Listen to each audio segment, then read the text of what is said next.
kind of get out of there. So Taliesin tried some new magic that he felt within his bones and made a sanctuary.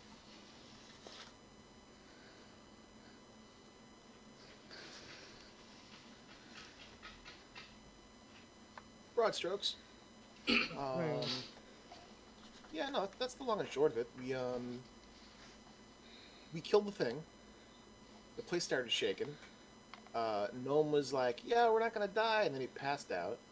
Um, Little did we know that some of our allies were starting to reel from the psychic backlash of seeing that thing. Um, we decided it better to flee than to try to fix what was in the tower.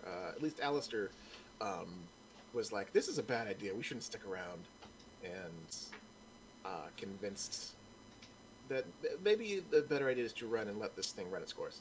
Um, Taliesin turned into Eagle. I think he turned someone else into Eagle. Kanani turned Emmett and Jaeger into Eagles, and we had enough Eagles to get out of the roof.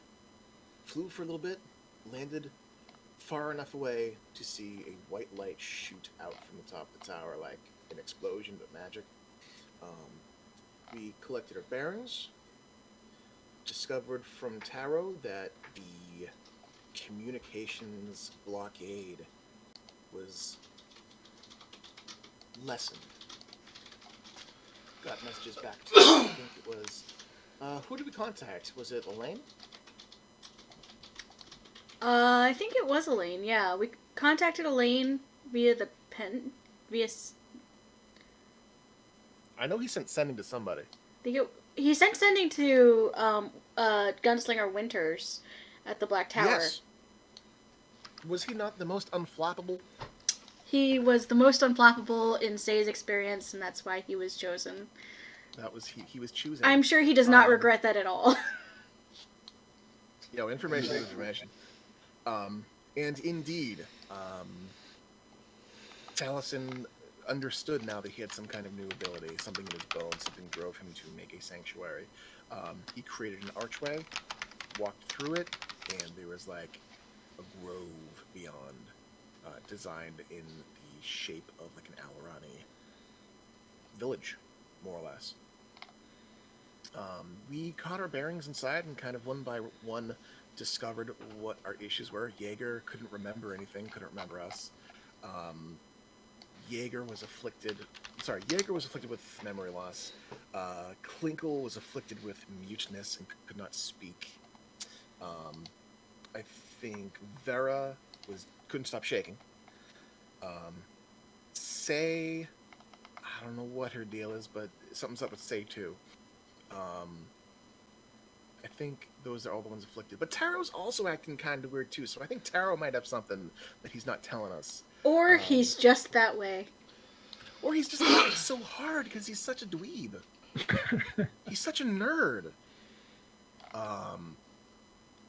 And the gnome. The gnome is unconscious, and flicking his ear was not enough to wake him up, despite Say's best efforts. He wasn't budging. Um, So we explored the space. We talked about what happened. Some messages got out. Some plans were made. Um, about midway or toward the end of the game, discovered that Kanani had stolen an orb from the tower. And it's super cool and nothing bad happened. It's super cool and nothing bad happened. And Alistair identified it. Was like, this is super cool and weird and defies logic and reason. This is a really powerful magic item that seemingly defies the laws of magic. So here you go. Fucking take it. I don't care. And we gave it to the fighter. You gave it to the fighter because, you know what? She'd never steer us wrong. Stays the logical of the group.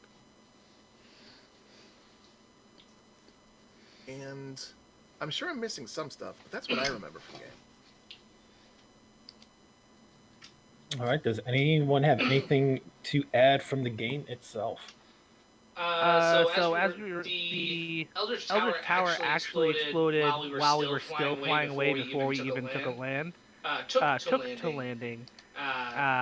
There was an explosion with the white light, with the white light, and and then it shimmered like the air around it wasn't quite right. So that was one thing that got skipped. Another thing. Shit. Now I'm forgetting it. About the tower or the sanctuary? Yes. No. So we'd gotten out of the tower after the debacle. Flew. We found a resting spot.